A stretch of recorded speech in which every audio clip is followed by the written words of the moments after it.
Draft pod, baby. Do you want the Broncos to trade up, as Sean Payton's been known to do, or must hell freeze over so they can trade down?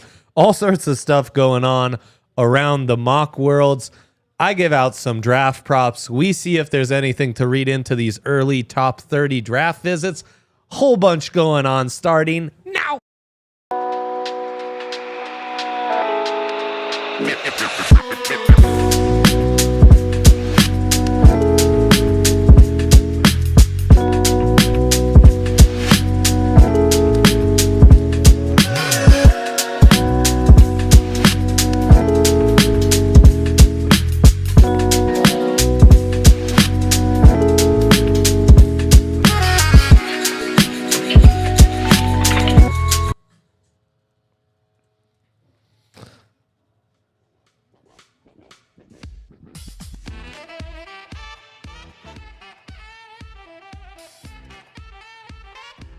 DNVR Draft Pod live from the Toyota Lounge in downtown Denver at the corner of Colfax and York above the DNVR bar. It's the Toyota Lounge. Toyota, proud partner of DNVR, our official vehicle. I'm joined by the man, the myth, the legend, legendary, the Schwan man. I'm just honored to be here sitting with you, Dre. It's a true honor. It's a true honor. This is how it all started for us, Jake. Literally. This is it. We've got people going crazy as our Pios are playing in the Frozen Four. In fact, I'm curious if Strez, our local Ohio State Toyota chatter, is in. Is he watching the Frozen Four? How's Strez feeling on this glorious day? Of course, we have another man myth legend, super producer Riley Sorbo behind the ones and twos. I'm getting this tweet out. We're just letting it flow today, Jake. Let's do it. It's a let it flow day. It's kind of where we're at, too. I found out last night that PFF just has Hurries, QB hits, sack stats for every single, most of their O-line prospects. So I just started compiling a big spreadsheet. I've got 15 now, but I love it. Will Campbell, lots of QB hits. My guy, Really? Josh Connerly, absolute stud, cannot be denied. Will Campbell standing on business earlier this week, too. Yeah, also, dude, don't give up 32 hurries, 13 hits, and 4 sacks. Just talking about your short-ass arms. Yeah. Also, if you are on draft Twitter, we've been talking about your short-ass arms for months. It's been a rumor out there, and sadly, the rumor's true. So 32 hurries allowed by Will Campbell, only 20 by Josh Connerly Jr. Last season, 11 allowed by Will Campbell, only 6 by Josh Connerly Jr. Only 2 QB hits by Josh Connerly Jr., only 1 sack versus 5 hits, 2 sacks for Will Campbell. Membao really stands out, only 8 hurries, no hits, no sacks. Now, all at right tackle. And Irsay on that Minnesota offense, 10 hurries, 1 hit, 1 sack. That's really impressive. That's really low. Josh Simmons, on the other hand, you go back to his 2022 San Diego State numbers, yucky, real bad. 17 hurries, 3 hits, 4 sacks. So, this is the life we live, just fighting the good fight, compiling the good data. Tyler Booker also really stood out in this exercise. So those Josh Connerly numbers coming from last year, too. Of course, with Bo Nix at quarterback, and a little bit of a correlation if you looked at some of the pressure numbers this year, too. I mean, Bo does a great job at somehow not having his offensive linemen rack up those stats. It's true.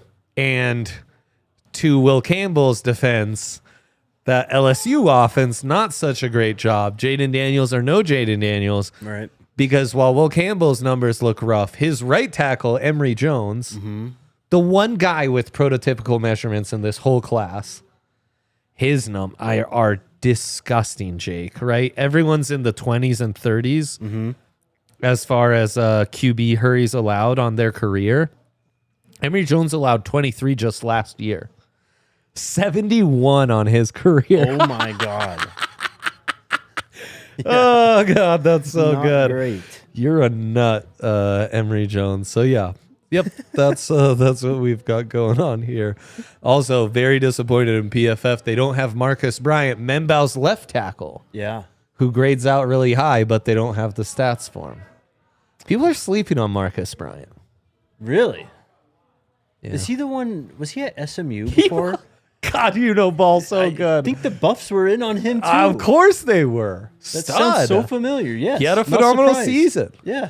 You know, there's nothing better than putting O-line tape on and being like, wait, is he the left tackle or the right tackle? You know, and that right tackle who you didn't put on to study starts impressing you. That's how you learn some real stuff.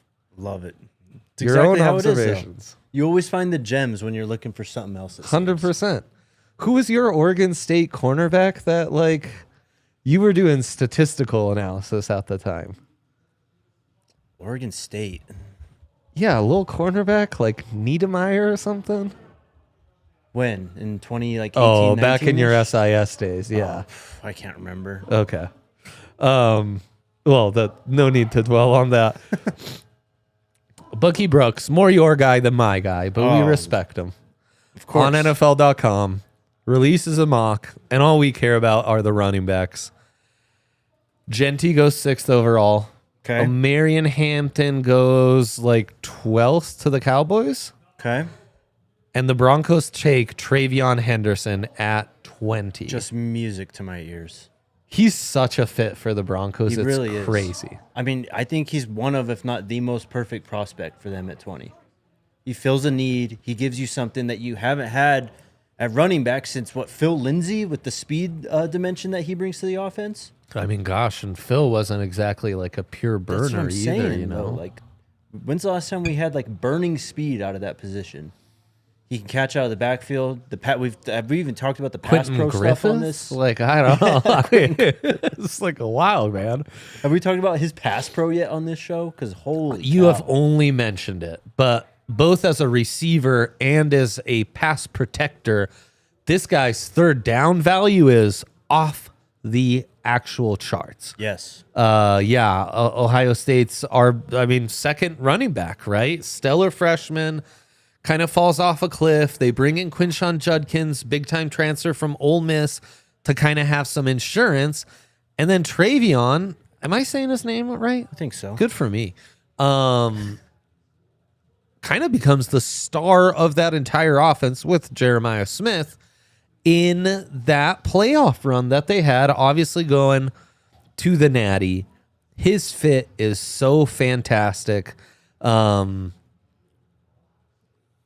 Henry tried his best to be on this call. I kind of overruled him and told him, right. Yeah, I know what you're saying. To take care of business. But him and we've been stacking a Broncos specific board. Oh, yes. That'll be released on the site very soon, actually next week. So stay tuned for that. And because it's Broncos specific, it's like Rashard Smith. You got to move him up way higher. Yeah, like Vishal top 30 Tootin. or something, yeah. And then Travion was like, well, kind of think for the Broncos, he's more like an RB2. Because ideally, Jeanty, right? Is He's that what you're such getting a fit. Jeanty's RB1. Yeah. Right. And yeah, Travion on the Broncos board, I think, is like 20 spots higher than when you'd have him on a normal board, because what Sean Payton's looking for, what you could get out of him, what a perfect match it is, he just makes so much sense. Absolutely. I mean, we've already gone through the whole profile basically, and just he's a younger player too. I mean, you do have the ACL I think he had and stuff, but other than that, and I mean, he's just pretty clean as a prospect. You mentioned the scheme fit, the style that he plays with, and exactly it's what Denver's been missing for so long. How long have we? As long as we've been doing this, we've been talking about, can we get some speed out of the backfield? Yeah, and this has to be the offseason that happens. I mean, has to be. And it's also, I think, doing this has made me think Does the bell cow back have slightly less value for the Broncos? Because, yeah, maybe you are the bell cow. Maybe you are the Mark Ingram to the Reggie Bush, the Deuce McAllister to the Reggie Bush, the Ingram to the Kamara. But the bell cow's the least valuable of those. Right. The joker back is the one who's more valuable. Yeah. So then, does that devalue an Omarion Hampton just a smidge? Because it's more like, yeah, he's the guy, he's the bell cow, right? But the one who's really the mismatch problem, the guy who's keeping up DCs at night, the guy who's really making the big plays and kind of one of the big catalysts for the offense is that other joker back. It's a great question because even when they drafted Mark Ingram back, what was that, 2009, 2010, whatever it was, that's like, that was his profile. It was like, this could be your bell cow back. Like, he could handle 300 plus carries a season for whatever team. And Sean just never really had him do that, I don't think. And Mark Ingram just never fell into that role. They always had just such a a very diverse backfield in New Orleans. And I think that's clearly what he wants to do in Denver. And especially in this draft, why not? I mean, you could draft two guys, like we've talked about all offseason, get two running backs, and you can have them each like fill a need, have a specific job or archetype that they fulfill. Whereas if you do get a Jeanty or a Hampton, yes, it'd be very exciting, of course. Jeanty, I think, is kind of the exception to the rule. Okay, explain then. I think he can be both your joker and your bell cow. For sure. Now, you pair him with a bell cow, right, to take some of the load off his plate, but he has enough to bring both things to kind of check both boxes for you. Sure. But then you look at this draft class, the strength of it is kind of like bell cow type guys. There's not very many, Travion Henderson type of backs out there, but yeah, look at Caleb Johnson. Even Quinshon Judkins. I'd be rich, I think, to go back to back, first and second pick with the running back, but yeah. Quinshon Judkins was a bell cow at Ole Miss. That's exactly what Scatterbu was a bell cow. DJ Giddens, this year they brought Dylan Edwards in. He was a bell cow, though. Ollie Gordon, Damian Martinez. Yeah. I can keep going on and on. Scatterbu, right. So, Khalil Mullings, yes. RJ Harvey, more of a bell cow to me. Taj Brooks, exactly. So Ollie Gordon. Not only does Travion fit the need, but if you take him, you really, I think, kind of open yourself up in this draft class to get better, deeper at running back, because we've already knew they had to rebuild this room, but why not go and get another guy, especially second, third round, even if it is going and getting Henderson and Judkins back to back, as weird as that would be, you'd literally fill every single need in the backfield. You'd be set. Between undrafteds, I think you'll be looking at like 4 running backs on this roster 2 days after the draft. Absolutely.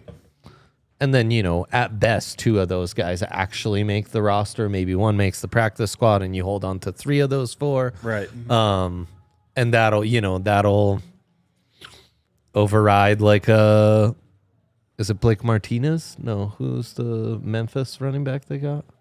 Oh, Watson. Blake Watson maybe is sacrifice to the cause and that, stuff like that. But I think the running back math will work out that way. So, yeah, we're going to go back to Jeanty. We're going to get back to this running back talk. Are there other guys you would trade up for? And if not, does it just make sense to stay put at 20 and take someone who's such a logical fit as a Travion Henderson? Or is it most logical to move down, load up on those picks to do all that? But first, a word from our friends at Breck Brewery. That's right. Breck Brew, our craft beer of choice. They always come with something fun, seasonal for you.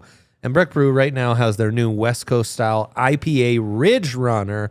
It's a double dry hopped brew inspired by the untamed beauty of the Colorado trails and creates notes of bright citrus and pine. If you're a DNVR diehard, if you're a DNVR staffer, we all have our favorite Breck brews, whether that's Avalanche Amber Ale, a Mile High City, Copper Lager, a Broncos Country Pale Ale, Mountain little Beach. Fun Slinger.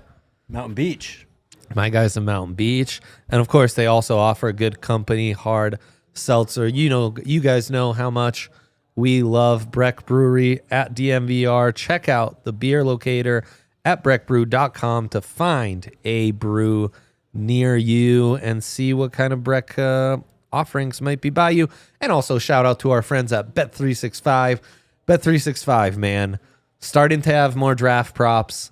Somehow I've stayed afloat and haven't had to redeposit, even though these dogs in March are not barking and have really just like killed me. How are we feeling going into this weekend, though? Do you have a better chance? I'll be betting them all, and the dogs will have fewer margins, but more likely to get upsets, and we'll see how we can ride that out. I won a little tennis parlay yesterday, so that was phenomenal. That helped the account out a lot. And, they're our official betting partner. It's the only place you can find our custom bets. It's the only place you can find our sign-up offer where you can use code DNVR365 at sign-up and $10 minimum deposit, $5 minimum bet. As soon as that bet is settled, win, lose, or draw, $150 in bonus bets for you to play with and do with as you please. It's a glorious deal. Check it out. Sign up now and use our code. QR code there. Link in the description. Of course, must be 21 plus and physically located in Colorado. Please gamble responsibly. If you or someone you know has a gambling problem wants help, call or text 1-800-GAMBLER. Okay. So yeah, Jake, all this Travion Henderson, I kind of went back and forth. Like, is it good value to just take a running back at 20? Are there other trade-up targets you would face?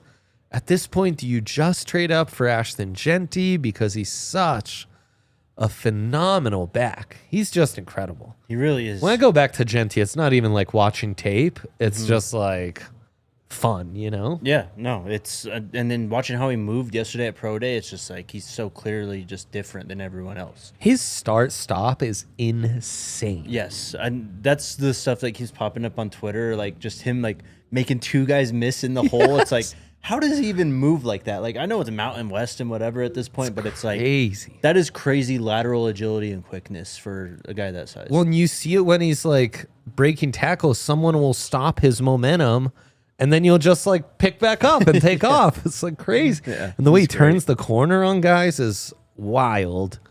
I mean, Bet365 has the Broncos in the like plus 1,800 odds right now to be the team that drafts Jeanty. Yeah.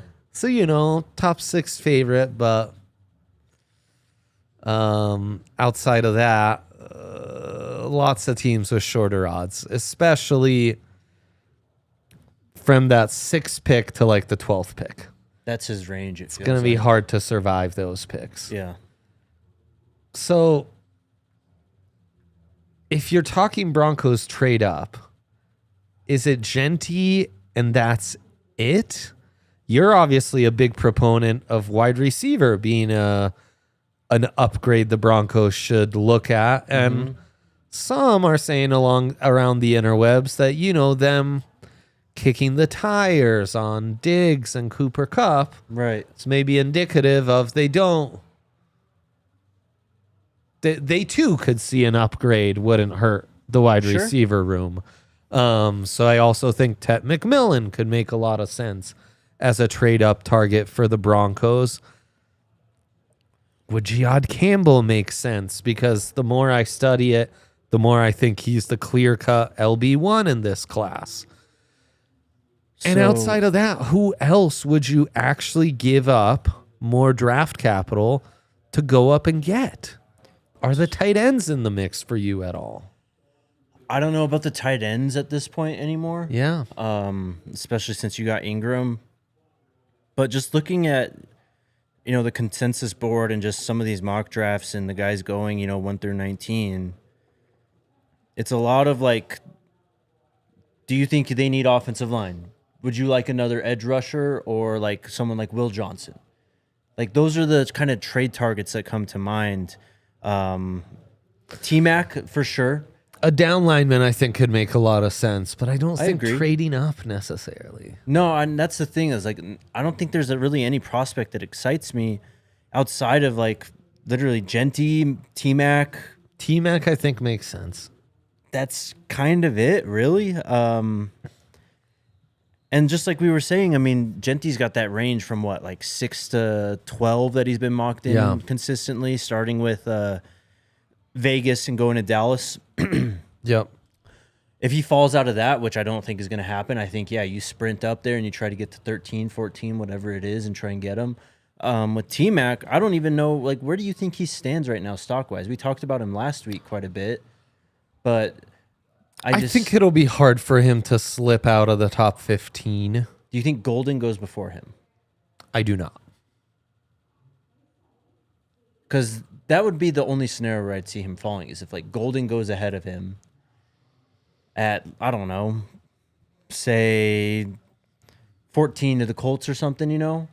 Even then, that's not much to trade up. If you really wanted to go get in front of, like, Seattle or Arizona or something, that's not much to go from 20 to go there to get a wide receiver, especially T-Mac. But that move could be accomplished with less than a second rounder. Absolutely. Which I think is that's like an interesting dividing point. To move all the way up, even if the Raiders don't take Jeanty, to move all the way up to be in that 9-10 range, so New Orleans, Chicago, you get ahead of Dallas, you are giving up 2 top 100 picks, probably your second and third round. Right, for sure. Even 11, I think that'd be a spot. If you really want to try and snipe Dallas, if Jeanty starts to fall, or even if you love Hampton that much, or Golden, whatever you think it is that Dallas might be targeting, 11 could be accomplished for maybe just 1 second rounder. For sure. And if your plans to draft a running back in the first and a running back in the second, it's a stomachable sacrifice. Sure. You know? Absolutely. Now, I'm not saying that's what the Broncos are doing, but that's what Jake was just talking about with taking Travion and then Judkins. Right. I mean, imagine you get Jeanty at 11. You say you trade up at 11 to get in front of the Cowboys. You get Jeanty. You have to give up, what's the number, 50-something? 51. But then you pick in the third round, still, 75? So then I'd expect there to still be quite a few running backs available at that point. I mean, and as we were just talking about in the first segment, it'd be filling a role. It wouldn't be like you're going to go get a starter at this point. So I don't know, like maybe Will Johnson too. Like that's someone I think if you want to get like 2 just lockdown corners, that's something that would intrigue me if he maybe falls a bit. But I just don't really think there's a target that I would go crazy for to trade up for this year. No, I agree. I mean, I was doing some content with Hank that'll come out soon on some of the prospects the Broncos might be looking at. And we were talking about tight ends and talking about, you know, a tight end pick isn't necessarily fulfilling a need, but it would be fulfilling a need from an identity standpoint. All of a sudden, you could run a lot of 2 tight end sets. All of a sudden, you'd be really big, really imposing, could kind of play bully ball. Do you know the history of Sean Payton in like 12 personnel? Like how heavy he was? Like even like in the Jimmy Graham days, like I feel like it was a lot of, but they had Breeze then, of course, but I feel like they were really spreading it out more so than trying to keep everything compacted on the line of scrimmage. Yeah, you're right about that. I don't have 12 personnel data, but I did compile some of his draft history data. So overall, he has drafted only 2 tight ends. Okay. So that tells you how much he's prioritized that position highly. In the top 100. So dating back to 2006, okay, as the decision maker, we took out the years he was suspended. He's only drafted 2 tight ends, and both those tight ends came in the 3rd round in the top 100. So that's kind of his draft history with tight ends right there. I mean, I don't know. I wouldn't roll him out to just have a total shift in philosophy and just say like, yeah, we're just going to run 12 personnel a lot more than we've ever done it before, and we're going to do it this way. But I mean, it's 12 personnel. It's really 11 personnel masquerading as 12 personnel. Sure. And then you have a bigger blocker and a bigger guy to like line up against their nickel corner, right? Mm-hmm. It's just a way of kind of countering sub-package defenses that I think could help. No, definitely. And I mean, again, I wouldn't rule it out. Like, I think Sean Payton, this is the stuff he like thrives off of, right? Like, how can I gain this edge? You know, how can I throw something at the league this year that maybe is a tendency breaker a bit, but can also, you know, we can really cash in on this and have the personnel to use it. Obviously, they don't have the personnel right now. I don't think that's something you really trade up for, though. So you get your second tight end that can block a bit more. Yeah, let it fall to you, basically. Yeah. So, I don't know. I mean, they obviously still should draft a tight end. The draft class is deep at that position, too. Yeah. It's kind of like running back. Like, because they signed Evan Ingram doesn't mean they shouldn't take one early. Also, everything you could do with Tyler Warren from a schematic standpoint, 12 personnel masquerading as 11, you could do with Mason Taylor, you could do with Terrence Ferguson, you could do with Gunnar Helm. I mean, you could easily wait till the 4th to get this done, and it works out kind of the same exact way. Right. A guy I like a lot is Jalen Conyers at Texas Tech. Kind of your more flex tight end, a bit more of a receiver, I would say, than a blocker or a complete tight end, you know, playing in line. But this guy's an absolute athlete. He was running like Wildcat quarterback for ASU before he transferred to Texas Tech sometimes. Oh, yeah. Yeah. He was a monster at the Shrine Bowl, the practices I went to about a couple months ago. He's ranked 154 on the consensus board. That's not bad for a tight end. Yeah.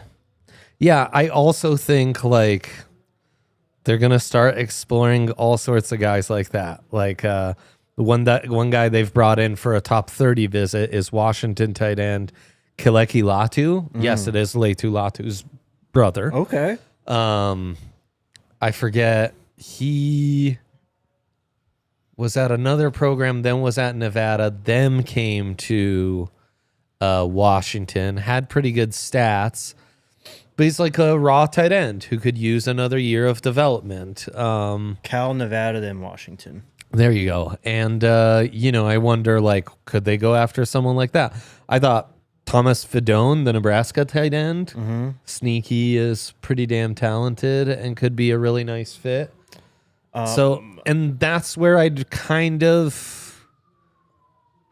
like, there's a lot of depth at really good positions for the Broncos, and it's why I think for trading up for Jeanty, I can understand. Trading up for anyone else, I would kind of stay put. And then it's like, what guys are coming to you at 20 that you're like, we got to stay put and draft this guy. We can't move down. Henderson's maybe one, because with all the depth we're describing, maybe trading down and just adding more picks makes even more sense, you know? No, absolutely. And that's... personally, I just think that Henderson won't last as long as... because I've seen, multiple people mock him at the Broncos' second-round pick, and I just don't think he's going to last that long. Like, speed, that type of speed just doesn't last that long in the NFL draft usually. Yeah. Especially when you're someone who's done it at a place like Ohio State and is... I mean, he was on a national championship run this last year. Everyone knows who this guy is. He's not going to be some hidden gem that you can hope falls to you. Like, he's more of a player you got to go get. So, but to your point, I mean, say you miss out on him. Say he goes 14th or something. Yeah. And you're just like, well, just sitting here and you look at this like defensive line group that's maybe a little bit untouched. And you're like, well, if we go back to 26, we get another, something in the 40s as well. Like, I'd be totally in on that. Because seriously, as we're doing this exercise, talking through trade up candidates, no one really intrigues me.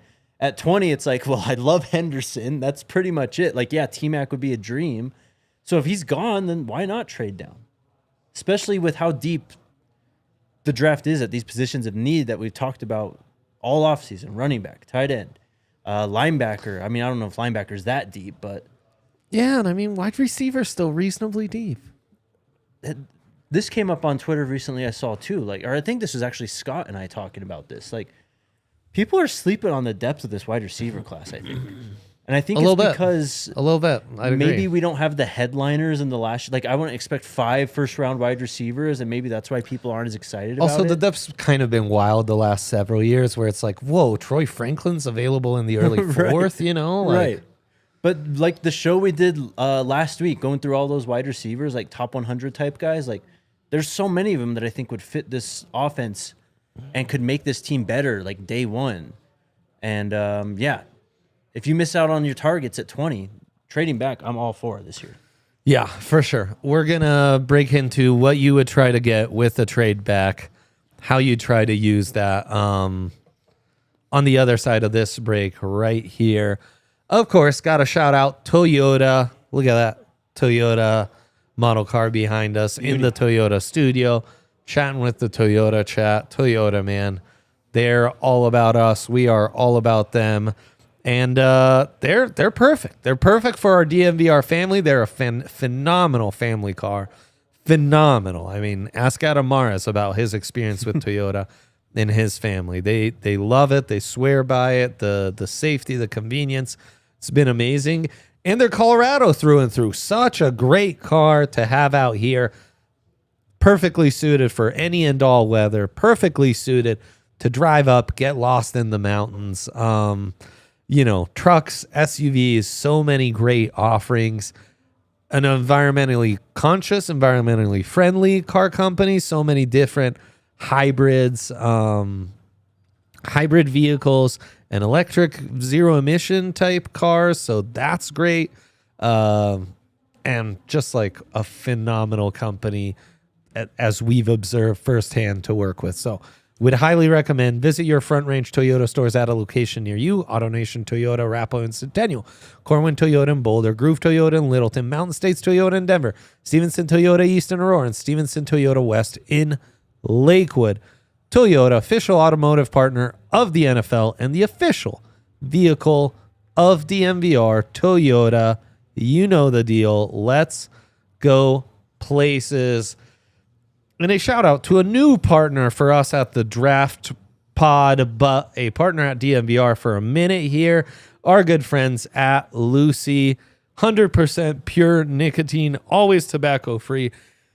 And what makes Lucy pouches fun is that their pouches have an extra little surprise to them. Each pouch Breakers holds a capsule that can be broken open to release extra flavor and hydration. Also, that extra hydration in Colorado goes a long way, man. It's dry out here. So set yourself up with a subscription, have Lucy delivered straight to your door. What's your favorite Lucy flavor? I'm a big fan of the mango. I like the apple ice as well. Look at that. But honestly, they're all pretty good. I mean, can't complain about the espresso, the mint. Espresso. Baller. Where do you like to park them?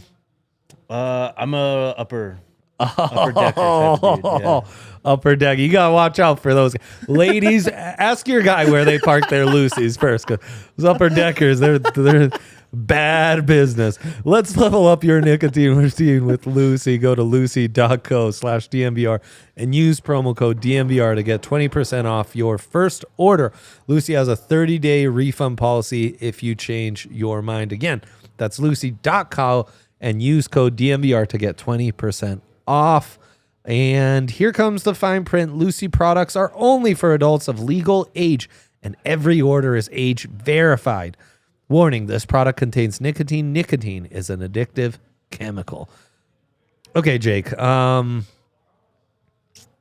Yeah, the trade down convo does get interesting. For sure. I was going through this with Ryan because there was this Chris Tarapasso mock that had him trading down with the Jaguars from 20 to 36. Okay. The Jags got Derek Harmon, one of our guys. And the Broncos at 36 came away with a Marion Hampton. Oh, my God. Yeah, I mean, perfect. Absolutely, yeah. And then still, pick up a Marion Lott with an extra third. I forget who they picked up with an extra second. It might have been a tight end of sorts. Is Marion Hampton worth staying put at 20? I like him. He's great. He is. And it's just there's very little not to like. For sure. It's just the conversation we had earlier. It's that conversation. He will be your bell cow back. He will. But I don't know, like you can get so many other type of bell cows later. And you can do this. You can take Omari and Hampton at what 36 is what it was. And then come back around and take another one like we were just talking about too. Like that doesn't take you out of that possibility. So well, it's also like if Hampton's gone by 20, okay, I'll wait for Judkins at 51. Sure. And if Judkins is gone, okay, I'll wait for Caleb Johnson. Yep. And if Caleb Johnson is gone, cool. Rocket Sanders, call you up. It's your time, baby. If Rocket's gone, it's Dylan Sampson time. And on and on and on and on we go. Yeah. There's no shortage of lists. This podcast could just be me listing off running back names. We could do that. I love it. Yeah. Sign me up. You would tune in for that. You're a sicko like that. Just talking through this right now, the Broncos seem to be in such a great position. It's kind of crazy. For this draft. It's kind of crazy. Their needs and what they want to do in this draft doesn't necessarily line up with the premium positions that usually go in the first round, right? Like they're obviously out of the quarterback conversation. Edge, I think that'd be like a luxury pick if you added an edge at this point, right? Same with corner.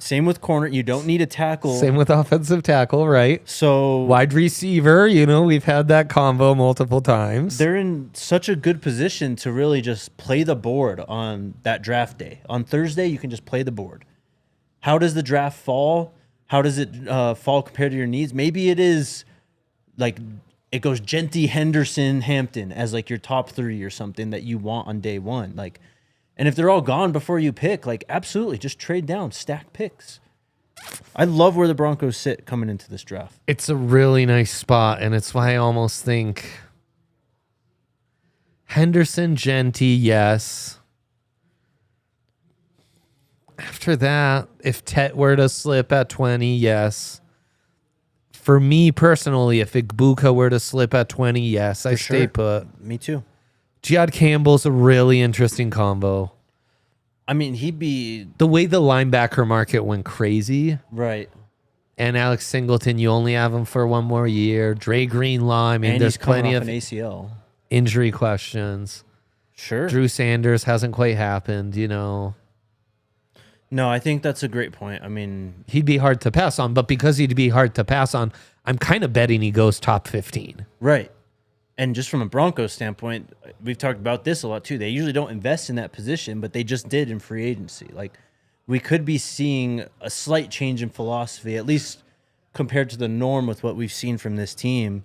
And that's how you kind of get ahead of it too, by drafting one. You kind of broke the bank a little bit for Dre Greenlaw. Balance it out by drafting a guy, you have a 5th-year option now too. And if he does become anywhere close to as good as we think he can be, it's an absolute home run. Yeah. Outside of those names, LB3, Matt Miller just had us mocked to taking LB3, Luther Burden the third. I know, we've been back and forth. Yep. I still like him overall, yeah. I don't know about 20, but I don't know. If you trade down from 20, you end up at 28, and he's the best player there. I mean, I'm not upset with that at all. Yeah, I know. That's where it gets tough. Looking at these defensive linemen trading down, though, I mean, you mentioned in that the Trapasso mock trade, they took Harmon, I think, at 20, right? Yes. There's all this stuff coming out about Walter Nolan. I still like him quite a bit. Kenneth Grant, I think, would be a great addition to this team, just having that size in the middle. Yeah. We've talked about Kenneth Grant before. We mocked him in one of our early November mocks or whatever. I've seen Ezurike, the Boston College edge, mocked to Denver. So another undersized edge. I don't know how much. I feel like he's truly too redundant. But even then, Scourton, I'd be fine with that. Yeah. Shamar Stewart as a 5-tech JFM replacement would be very intriguing. And then I don't know if you guys talked about him 2 weeks ago. If James Pierce fell, dude, oh my God, did we have a James Pierce conversation? mean, yeah, because it's like, how do you pass up the 6'5", 248-pound edge who ran a 4.46? Yes. I know, Jake. I know. Where are you at on? Sorry, go ahead. Trade down wise, what would be the haul you're looking for from a trade return? Do we need 2 top 100 picks? How far back in round 2 can we go from 20? Like 20 to 36 in the Tarapasso mock feels like right in the sweet spot. For sure. I don't know that I could drop 20 spots. You know what I mean? Right, yeah. Like going from 20 to the 40s starts to become hard for me. For sure. Because the sweet spot is like 15 to 16 places removed from your pick, where one of these guys we're mentioning is still going to be around. Even if that's just Hampton, even if that's just Judkins. Yeah, this is exactly where I'm thinking as well. Like, I'm sorry, I'm trying to look it up. What's the pick number again? 51. 51. There's just no reason to go back and have 2 picks around that range. I mean, unless you get like a first next year or something, like something crazy like that. Now that would be appealing. That would change things absolutely. But I'd still like to stay in that 35 to 40 range, ideally. So that would put you with trading with someone like the Jets or Carolina or New Orleans-ish. Like staying at the top of the draft order, I think it should be a priority because, I mean, the team's in a great spot, right? I think we can all agree. Like, you don't need a quarterback. You've got a lot of things figured out at this point. You have one of the best, if not the best, defenses in the league. But you still have these positions that need help. So you can't just like you can't say we're looking totally ahead to the future and we're going to stack 26 picks or we're going to stack day 2, day 3 picks and ignore, the need for running back. Like, I think you have to get one in the first 40 picks. If you don't do that, you think that's that kind of urgency? I think so. Yes. Well, what if you get a guy who you think is worthy of a top 40 pick at 51, like a Judkins or a Caleb Johnson? I'd feel better with that if they made at least a first-round pick in that scenario, then I guess. Like, if you still took a Egbuka or even a Colston Loveland at that point, I'd feel a lot better than I would if with that being my first pick of the draft, though. Yeah, no, I feel that. I do think that's a bit where the rubber meets the road is, yes, stack talent. Yes, as many picks as possible. Yes, set yourself up to be a monster of the future. But remember, priority 1 going into this offseason should be setting up Bo for success. Absolutely. And this young offense to be successful, Right. And this is why I think that we should have these conversations about wide receiver and not just feel like we're comfortable with what we have. I mean, even though we like the potential of the room and everything, like, these are the crucial years that will determine ultimately how successful the Bo Nix era is going to be in this important rookie contract part of his career. I mean, this is it right here, man. Like, this is when the window is fun. Soon the window will be, what do we have to sacrifice to keep the core intact and still keep that window going? Like, you're setting the size of the window basically this offseason. You know what I mean? 100%. So while it does sound like, we can get all these picks and, we can stack up, like, you still need premium talent, I think, at quite a few positions. So it's so true. How many picks do you think you need in return for a trade down? At least that early second, right? Yeah. I mean... And then what do you need to add? 2/3? I'd like another late day 2 pick at least, but if not, give me some, dart throws in day 3, and then if you want to give me a 26 third rounder, I'll take that too. I can't be too picky. It's also weird because I think you got to be smart with who you trade with, I think, too, right? Because like we were just talking about. So basically what I'm hearing is if you can move down to the early second, which is kind of our non-negotiable, right? Then we would accept a third and add another couple things in there, but they don't need to be top 100 assets. Right. Like, I don't need to see them like robbing a team basically to feel good about a trading down. Exactly. Okay. That makes sense to me. I think that's reasonable. Because you're adding potentially with a top 100 pick a future starter. Exactly. And that makes a difference, especially if the guy you're moving off of at 20, you feel like you're going to be able to still get him at 36, or someone of comparable talent and skill with a similar draft grade. Exactly. And then, like, if you look at the composite board here, I mean, there's only 2 running backs that would be in first-round territory that they have. Jeanty and Hampton. Personally, I'd throw in Henderson there. That's 3 running backs. Wide receivers, there'd only be 3. Tet, Golden, and Igbuka. Tight end, it's only 2. So there's really, 7, 8 players I'm putting a star next to, or I'm highlighting them in yellow, like saying these are targets. It's entirely possible you can get one of them, I think, if you trade down to, 36 or whatever it is, you know what I mean? But I think you have to try and come away with at least one of those guys. No, I agree completely. And yeah, I mean, while I'm not heavy on need, they have set themselves up to have one need, and it's at a loaded position where rookies are usually able to perform. I mean, those rookie contracts typically are the most fruitful for the position.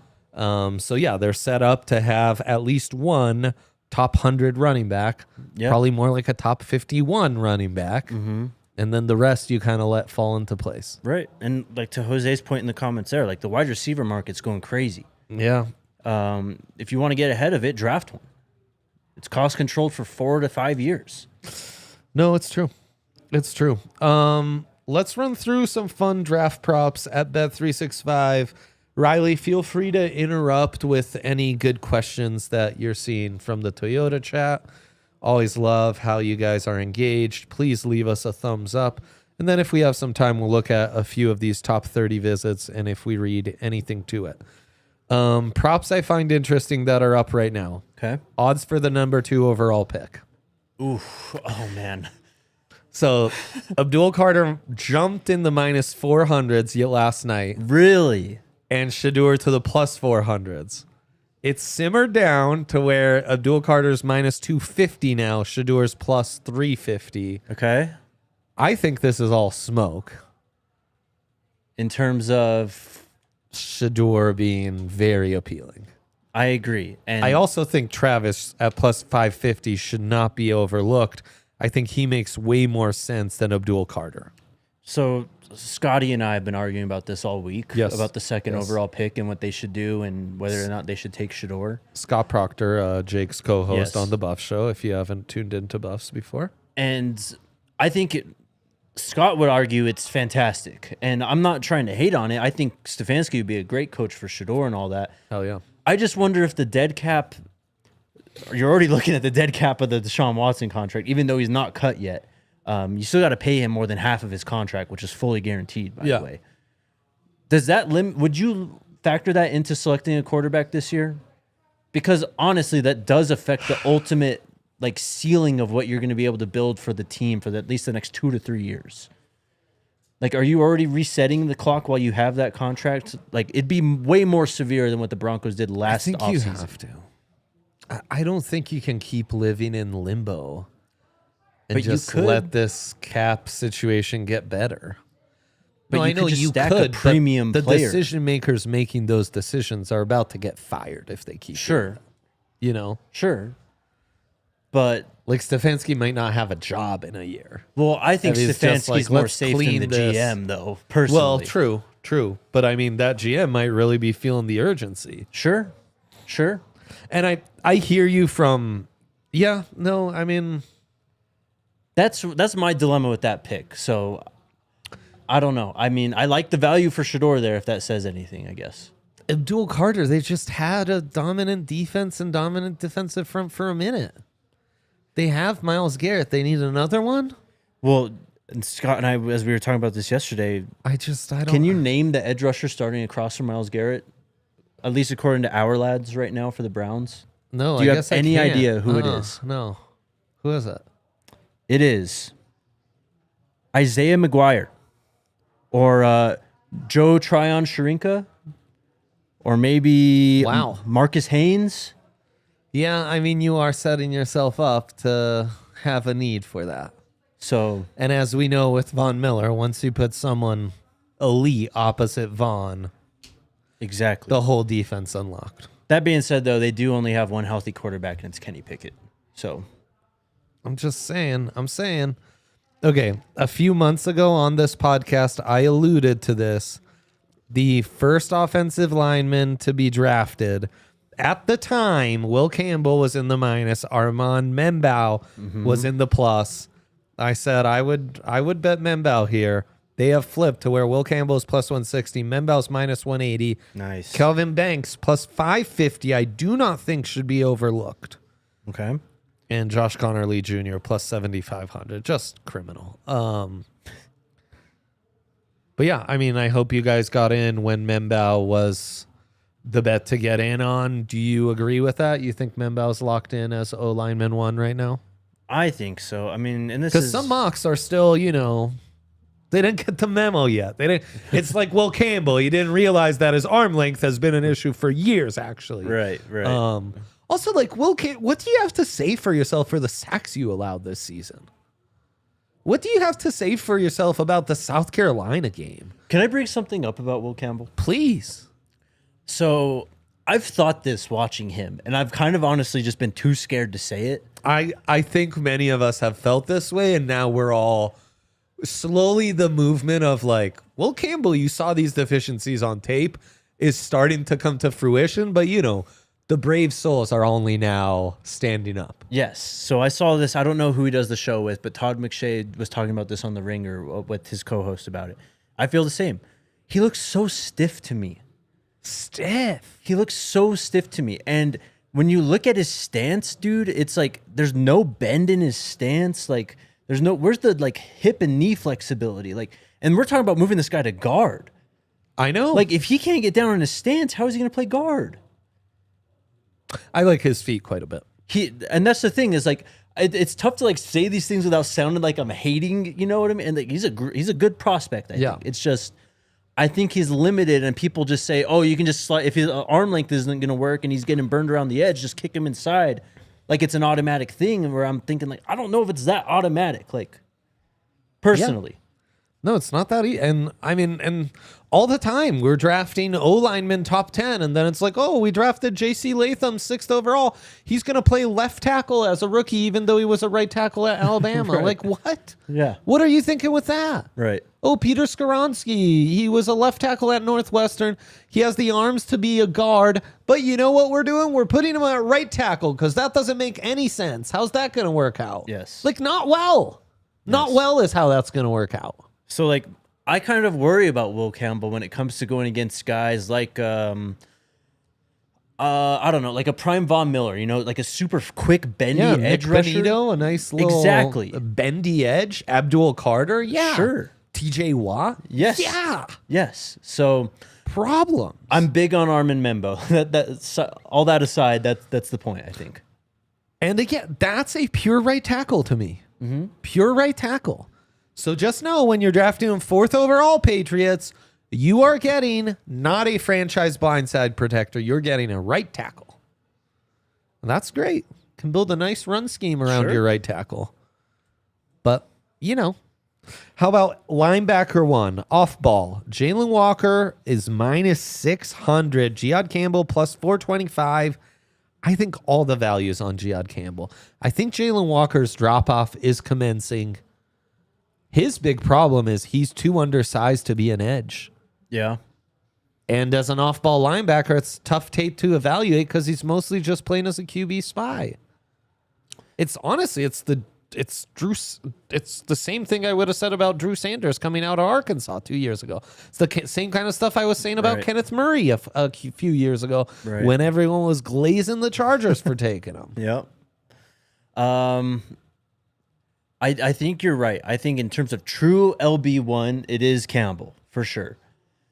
But it just takes one team to fall in love with the athleticism and the traits of a Georgia defender. And I know, but Walker hasn't tested. And Jihaad has tested off the charts. I think athleticism, when there's smoke, there's fire. Like, I think Jalen's hiding a little bit. Plus 450, though, that's kind of telling.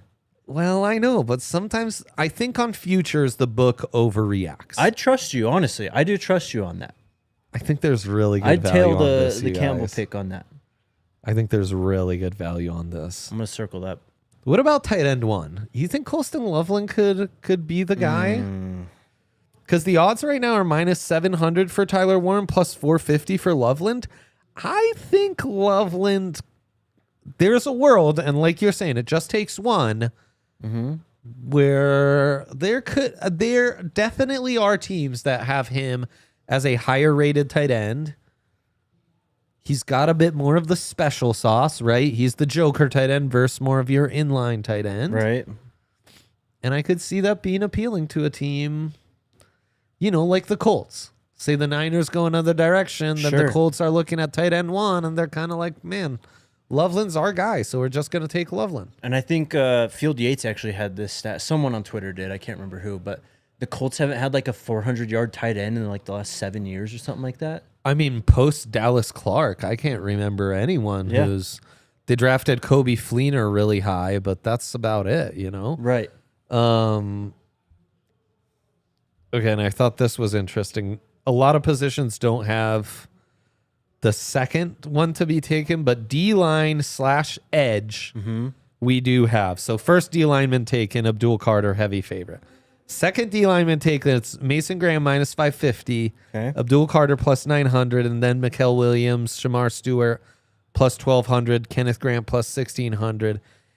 Is Mason Graham a lock to be the second defensive lineman / edge taken? No. I don't think so either. Not at all. Where's the value on this bet, though? Did you not just say Abdul Carter's like plus 500? What was that? Plus 900 to be the second D lineman taken. So that D lineman / edge. It presumes he's the first one. Right, I see now. But he's still the second shortest odds in case he wasn't the first one. He would be the second. That makes sense. Okay. But like James Pierce plus 4,000, Walter Nolan plus 6,000, Mike Green, Shamar Stewart plus 1,200. I was going to say, what's Shamar Stewart? Plus 1,200. I know, right? Because it's all going to hinge on like a team like Jacksonville or Carolina being like, oh, well, we had our heart set on Shamar. Who cares that Mason Graham's still around? Right, for sure. I don't know. I think Mason Graham is one of the best, easily one of the top 3 or 4 prospects, I think, in this draft. I agree. But he's also not Jalen Carter. Sure. I get it. Like he's not dripping with special sauce either. Yeah. So like, yeah, you take Hampton ahead of Hedison, you take Warren ahead of Loveland, but the special sauce is the other guy. And I think that's the same Mason Graham versus the next group of D linemen. Do I love him? I think he's one of the few prospects the Broncos might take ahead of Jeanty if they were picking at like second overall, Mason Graham? Yeah. God, I'd love that. It's just there's not many interior D linemen. And those guys always go. They always do. They always do. They always kind of drop, but you're right. Like the first one taken does always go kind of fine. So last year, the Texas guy, Byron. Oh, right. Yeah, he did drop quite a bit. Yeah. So then, so do you see a world where Mason could be the first one picked so that you could get that Abdul Carter juice? Probably not. Though I think some Abdul Carter injury stuff could come out and change things a little bit. He is not doing anything. And they've been very quiet since the combine news came out about his foot. I love the analytics guys. Always like, oh, analytics, such an argument until like Abdul Carter and Jalen Walker don't work out at all. And then everyone's just mums the word. Analytics don't matter in those cases, huh?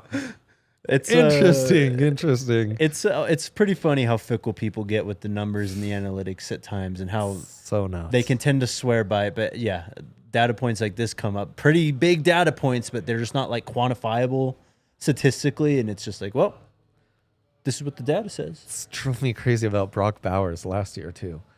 Riley, do we have any questions, or should we sign off before going to OT? Okay, nothing super huge. I appreciate you all jumping into the Toyota chat. Appreciate our guy Riley Sorbo and my man, the Schwan man, so much. We'll be back next week. More draft topics to get into, maybe some position previews. Until then, bye.